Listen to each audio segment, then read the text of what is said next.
هي الحلقات تحفظني بآيات من القرآن، هي الحلقات تملأني بحب المصطفى العدنان، هي الحلقات تحفظني بآيات من القرآن، هي الحلقات تملأني بحب المصطفى العدنان، وأخلص نيتي دوما لرب واحد ديان بروح ملؤها طهر.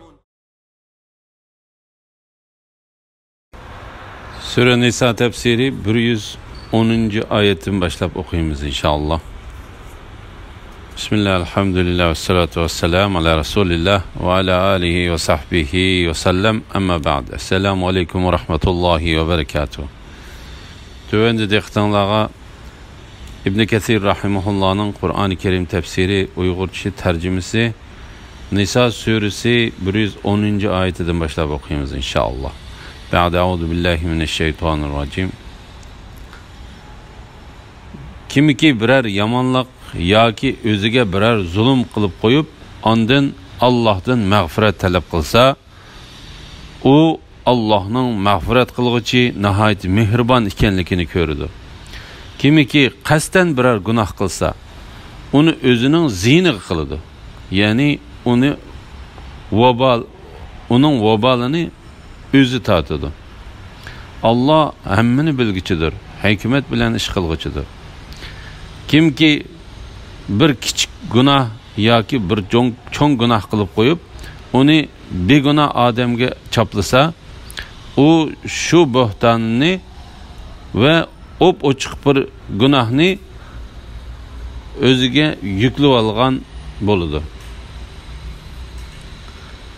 Ey Muhammad sallallohu alayhi vasallam, agar sana Allohning fazli va rahmati bo'lmasa edi, ulardan bir guruh odam cho'qim seni azdirishni qasdlaydi. Ular faqat o'zlarini azdirdi. Sana qilchi ziyon yetkazolmaydi. Alloh sana kitobni, ya'ni Qur'onni va hikmatni, ya'ni sunnatni nozil qildi. Sana sen bilmagan narsalarni, ya'ni shariat ahkomlarini va g'ayb ishlarni bildirdi. Allohning sana fazli cho'ngdir.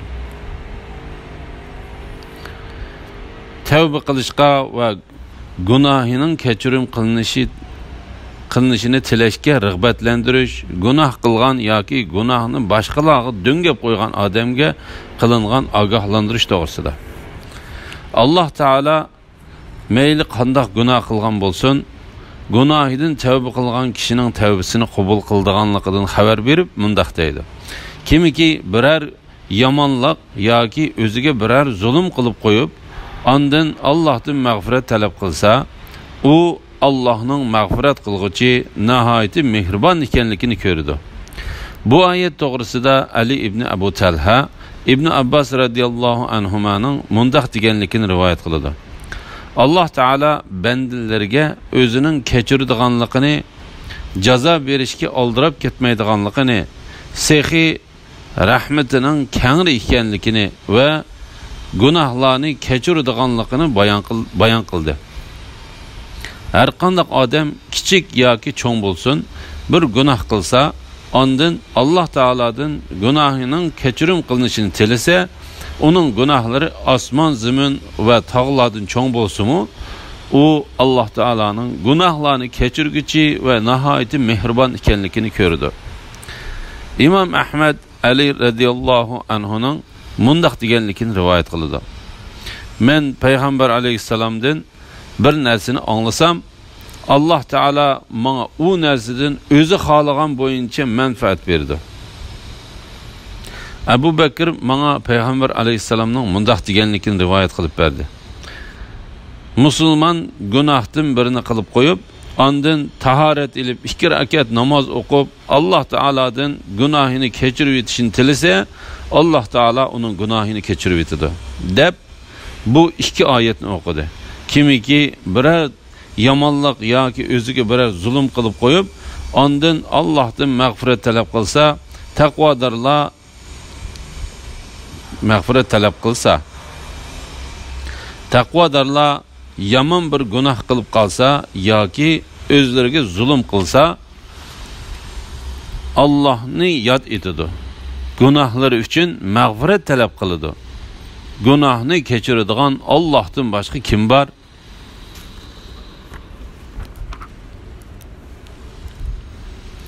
Kimiki qasdan biror gunoh qilsa, uni o'zining ziyni qiladi. Ya'ni uning vabolini o'zi tortadi. Alloh taolo bu vaqtda mundaq deydi. Bir odam yana bir odamning gunohini ustiga olmaydi. Ya'ni bir kishi yana bir kishini qutuldira olmaydi. Har bir kishi qilgan amali nima bo'lsa, shu bo'yicha muomala qilindi. Bir odamning gunohini yana bir odam ustiga ola olmaydi. Allah hammani bilguchidir. Hikmat bilan ish qilguchidir. Ya'ni Alloh taolo bilimlik, adil, hikmat bilan ish qilguchi va shafqatlik bo'lganlik uchun shundoq bo'ldi.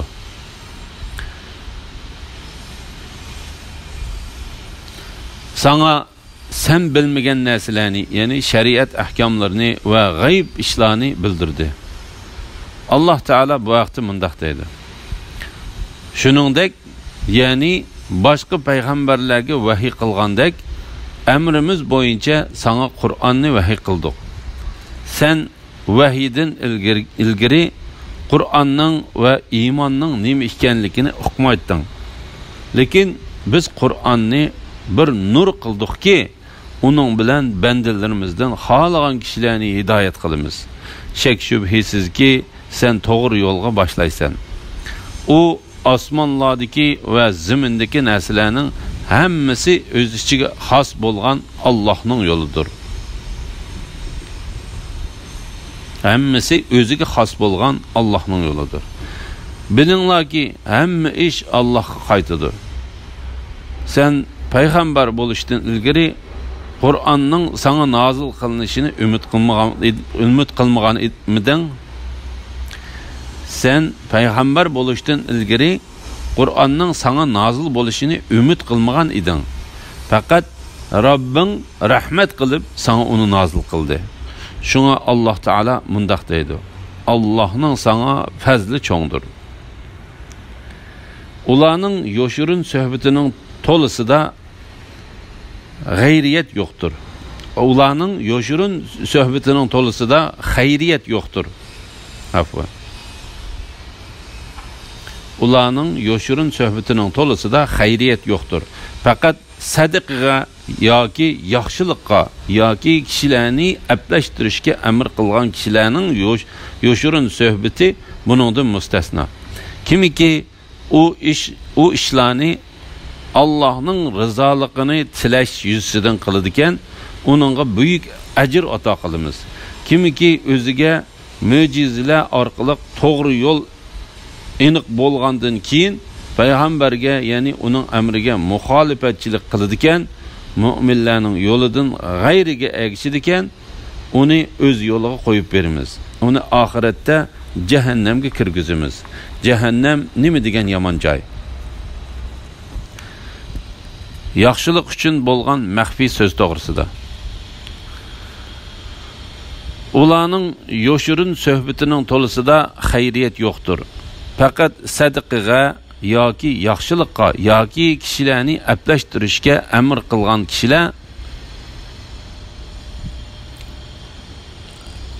kishilarning yo'shirin suhbati buningdan mustasno. Imom Ahmad Aqabaning qizi Ummu Kulsumning mundaq deganligini rivoyat qiladi. Men payg'ambar alayhisolamning mundaq deganligini angladim. Kishilarning orliqini yaxshilash uchun yaxshi so'zni ko'p turgan yoki yaxshi gapni qilgan kishi yolg'onchi hisoblanmaydi. Ummu Kulsum mundaq deydi.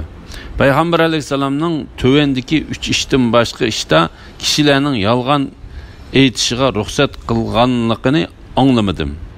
Birinchi urushda, ikkinchi kishilarning orliqini yaxshilashda, uchinchi ayolning o'zaro qilishgan so'zlarida. Imom Ahmad mundaq deydi. Aqabaning qizi Ummu Kulsum payg'ambar alayhisolamga bay'at qilgan, Madinaga hijrat qilgan ayollardandir. Imom Ahmad Abu Dardadan Peygamber aleyhisselamның mundaq deganligini rivoyat qiladi. Men sizlarga ro'zining, namozning va sadaqa qilganning darajasidanmi katta bir ishdan xabar beraymi? Ular, "Ha, ey Allohning payg'ambari" dedi. Payg'ambar aleyhisselam, "U ish yomonlashib qolgan ikki odamning oraligini yaxshilashdir. Ammo yomonlashib qolgan ikki odamning oraligini buzish ularni o'ltirganga o'xshashdir" dedi. Şuna Allah Teala mundaq deydi. Kimiki o ishlarni Allohning roziligini tilash yuzidan qiladigan, uningga buyuk ajr ato qilamiz. Payg'ambar alayhisalom bilan qarshilashgan va mu'minlarning yo'liga ergashmaganlarning oqibati to'g'risida. Kimiki o'ziga mo'jizalar orqali to'g'ri yo'l aniq bo'lgandan keyin payg'ambarga, ya'ni uning amriga muxolifatchilik qiladigan, mu'minlarning yo'lidan g'ayriga ergashadigan, uni o'z yo'liga qo'yib beramiz. Ya'ni payg'ambar alayhisalom elib kelgan yo'lning haq ekanligi oshkor bo'lgandan keyin qasddan boshqa yo'lga menish va mu'minlarning yo'lidan boshqa yo'lga ergashish payg'ambar alayhisalom elib kelgan haqiqatga va mu'minlarning birlikka kelgan fikriga qarshilik qilish bo'ladi. Chunki mu'minlar birlikka kelgan masalalari xatolikdan xolidir. Mu'minlar birlikka kelgan masalalari xatolikdan xolidir. Alloh taolo u kishilarga o'zining bu so'zi bilan tahdid soldi. Uni oxiratda jahannamga kirgizamiz. Jahannam nima degan yomon joy. Bu vaqtda Alloh taolo mundaq deydi.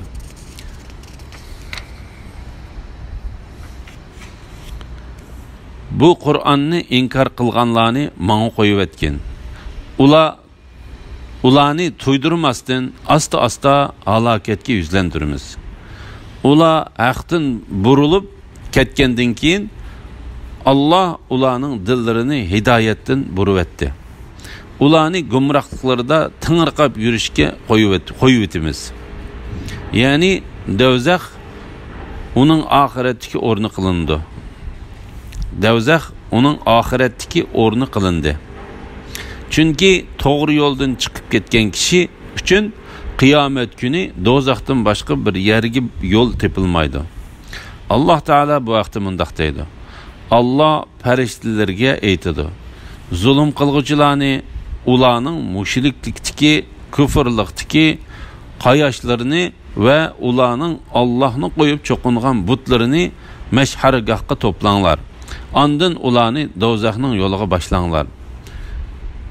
Gunohkorlar do'zaxni ko'rib, uning kiradiganligiga jazm qiladi. Do'zaxdan qochadigan joy topolmaydi. Allah o'ziga biror narsaning shirik keltirilishini, ya'ni mushriklik gunohini albatta mag'firat qilmaydi.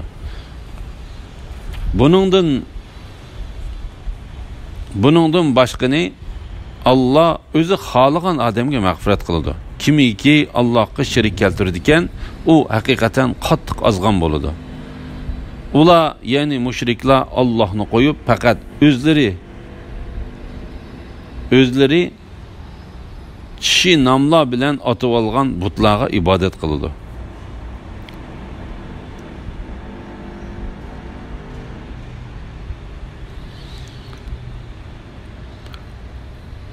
Faqat Allohning ibodatidan bosh tortgan shaytonga ibodat qiladi. Allah shaytonni rahmatidan yiroq qildi. Shayton aytdi: "Men albatta sening bandalaringdan muayyan sondakilarni egallayman. Shundaqla cho'qim ularni ozdiraman. Ularni xam xiyol qildiraman. Ya'ni hayot uzun, qiyomat, hisob elish yo'q degandek botil aqidalarni ko'ngliga solaman. Ularni cho'qim chahar paylarning butlarga nazr qilib, belgi uchun quloqlarini yerishga buyurayman.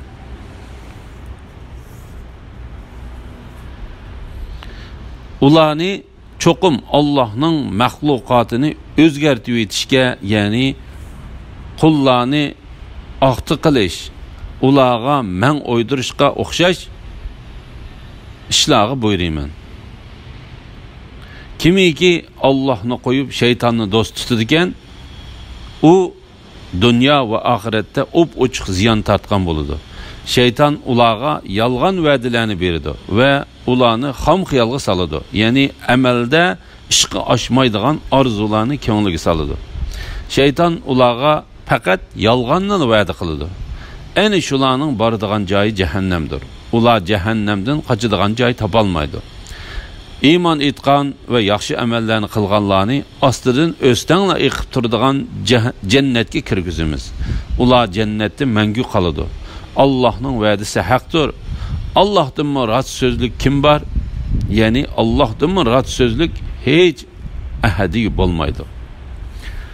Alloh taolaga shirik keltirishning kechirilmaydiganligi va mushriklarning amaliyotda shaytonga ibodat qildiganligi to'g'risida.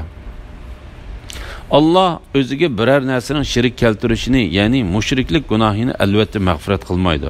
Buningdan boshqani Allah o'zi xohlagan odamga mag'firat qiladi. Bu oyatga munosabatlik mazmun va hadislar bu suraning 5-dagi 48-oyatda bayon qilindi. Kimiki Allohga shirik keltirdigan, u haqiqatan qattiq ozgan bo'ladi. Ya'ni kimiki Allohga shirik keltirdigan, haqiqatan u haq yo'ldan boshqa yo'lga mangan, to'g'ri yo'ldan ezib yiroqlashib ketgan, o'zini o'zi halok qilgan, dunyo va oxiratda ziyon tortgan, shuning bilan dunyo oxiratning baxt saodatidan quruq qolgan bo'ladi. Ular, ya'ni mushriklar Allohni qo'yib, faqat o'zlari kishi nomlar bilan atib olgan butlarga ibodat qiladi. Bu oyat to'g'risida Juvaybar Zahhakning mundaq deganligini rivoyat qiladi. Mushriklar, farishtalar haqiqatan Alloh taolaning qizlaridir. Bizning ularga ibodat qilishimiz ularning bizni Alloh taolaga yaqinlashtirishi uchundir, deydi. Shuning bilan ular farishtalarni ibodat qiladigan bir narsa qilib oldi. Ular farishtalarni qizlar deb o'ylab qoldi va farishtalarni o'zlariga hukm qilg'ich qilib oldi. Onunğa ergeçti. Ular farishtalarni biz ibodat qiladigan Alloh taolaning qizlari dedi. Alloh taolo bu vaqtda mundaq deydi: "Aytib beqinglarchu, Lat, Uzza va uchinchisi bo'lgan manatlar Alloh taolada kuch-quvvatga egami? Ular marhamatlik Allohning bandalari bo'lgan farishtalarga qiz deb e'tiqod qildi. Ular Allah bilen cinlarning arasida qudubacılık var deb jo'yladi. Faqat Allohning ibodatidan bosh tortgan shaytonga ibodat qiladi. Ya'ni shayton ularni ibodat qilishga buyurdi va ibodat qilishni chiroyli ko'rsatdi. Ular amaliyotda shaytonga ibodat qiladi. Alloh taolo insonlarni shaytonga ibodat qilmaslikka tavsiya qilib mundaq dedi: Sizlarga payg'ambarlarim orqali ey odam bolalari, shaytonga cho'qinmanglar. U haqiqatan sizlarga oshkor dushmandir. Manga ibodat qilinglar. Bu to'g'ri yo'ldir deb tavsiya qilmadimmi? Va Alloh taolo qiyomat kuni mushriklarning dunyoda farishtalarga ibodat qildik degan da'vosini farishtalarning inkar qildiganligidan xabar berib mundaq deydi: Ular bizga cho'qinmaydi, balki jinga cho'qinadi. Ularning to'lisi jinga iymon keltiradi. Allah shaytonni rahmatidan yiroq qildi. Shayton aytdi: "Men albatta sening bandalaringdan muayyan sondakilarni egallayman." Muqotil ibn Hayyan mundaq deydi: Her 1000 odamning 999'i do'zaxda, biri jannatda bo'ladi. La ilaha illalloh. Shundaqla cho'qim ularni ozdirman. Ularni ham xiyol qildirman. Ya'ni hayot uzun, qiyomat, hisob ilish yo'q degandek botil aqidalarni ko'ngliga solaman. Ya'ni keyincha tavba qilib olsangmi bo'ladi deganga o'xshash ham xiyollarni qildirman. Ularni cho'qim çaharpaylarning butlarga nazr qilib belgi uchun quloqlarini yerishga buyurayman. Ularni cho'qim Allohning mahluqotini o'zgartib etishga, ya'ni qullarni oqti qilish, ularga man o'ydirishga o'xshash ishlarga buyurayman. Bu oyatning ma'nosi haqida Hasan ibn Abu Hasan Basri mundaq deydi. Şeytan bu so'zidan kishilarning u bu yerlarga bir narsa chektiriman, ya'ni har xil narsalarni badanlariga chekib olganini demakchidir. Allah shunda qilgan kishini rahmatidan yiroq qilsin. Sahih Buxoriyda Abdullah ibn Mas'ud radhiyallohu anhuning mundaq deganligi rivoyat qilindi. Allah Taala bendiga bir narsa badaniga bir narsa chekkizgan chekkuchilarga va chektirguchilarga tuklarini yulg'uchilarga chiroyli bo'lish uchun tishlarining oraliqlarini iykeklitish orqali shalon qilg'uchilarga va Alloh taolaning mahluqotlarini o'zgartguchilarga Allah la'nat qildi. Ya'ni bu ishlarning hammasi haromdir. Yeni bir rivayette Abdullah shunda qilg'uchilarga o'zi la'nat o'qiydi. Abdullahning bu so'zi bir ayolga yetib boradi. U ayol kelib, "Sen unda qilg'uchilarga la'nat o'qibsan" deydi. Abdullah ibn Mas'ud radhiyallohu anhu o ayolga mundaq deydi: "Men payg'ambar alayhisalom la'nat etgan kishilarga la'nat etmamdiman." O ayol: "Men payg'ambar alayhisalomning men la'nat o'qiganga sizlarmi la'nat o'qinglar deganligini anglamagan-ku" deydi. Abdullah: "Sen Alloh taolaning payg'ambar sizlarga berganini elinglar, payg'ambar cheklagan narsadan cheklaninglar degan oyatini anglamaganmi?" deydi. Kimiki Allohni qo'yib shaytonni do'st tutadigan, u dunyo oxiratda ochiq ziyon tatgan bo'ladi. U ziyonning o'rnini to'liqlig'il bo'lmaydi. Şeytan ularga yolg'on va'dalarni berdi va ularni xom xiyolga soladi. Ya'ni amalda ishga oshmaydigan orzularni ko'ngliga soladi. Şeytan ularga faqat yolg'onni va'da qiladi. Bu amaliyatdan berilgan xabardir. Chunki şeytan o'zining yaqinlariga yolg'on va'da berdi va ularning dunyo oxiratda sheksiz g'alaba qozonadiganligini ularga ham xiyol qildirdi. Haqiqatan şeytan yolg'on aytquchidir. Şeytan ularga faqat yolg'onni va'da qildi. Allah Taala bu vaqtda şeytanning va uning ergashchilarining qiyomat kunidagi ahvolidan xabar berib mundaq deydi: "Ish bitganda, ya'ni hisob tugab cennetler bilen do'zaxiylar ayrilib bo'lganda şeytan: Allah haqiqatan sizlarga itoat qilg'uvchini mukofotlash, osiylik qilg'uvchini jazolashdan iborat rost va'dani qilgan edi. Va'dasiga vafo qildi. Men sizlarga o'lgandan keyin terilish, savob, jazo deganlar yo'q deb yolg'on va'da qilgan edim. Va'damga xiloflik qildim.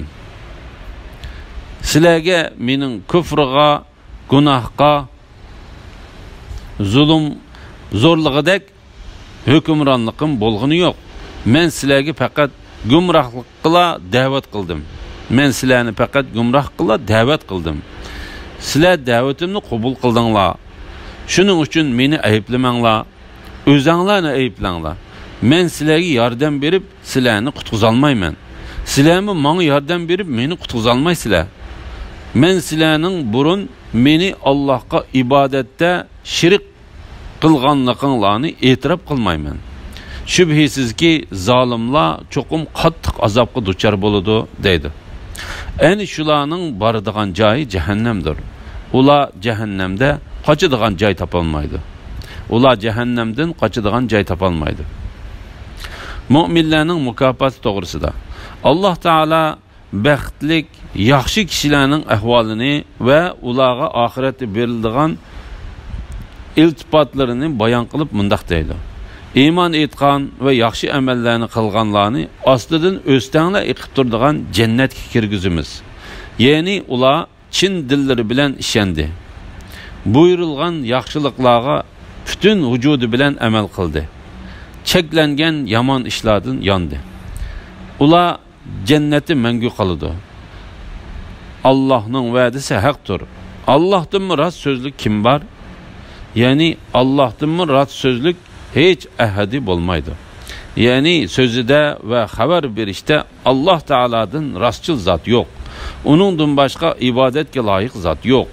Ve onundan başka Rab yoktur. Peygamber aleyhisselam hutbesinde mındak deydi. En rastçıl söz şeksiz Allah Teala'nın sözüdür. En yaxşı hediye Muhammed aleyhisselamның hediyesidir. En yaman işler dinde yeniden payda bulgan işlerdir. Yeniden payda bulgan işlerin hemmesi bid'attir. Hemme bid'at azgınlıktır. Hemme azgınlıkның akıbeti devzektir. Elhamdülillah. Allah şükürler olsun. Şunun bilen yukarıda Nisa suresi tefsiriden 122. ayetkiçi anladığınla. Ahirini keyin qitimliq o'qishimizda davomlashtiramiz inshaalloh. Assalomu alaykum va rahmatullohi va barakatuh.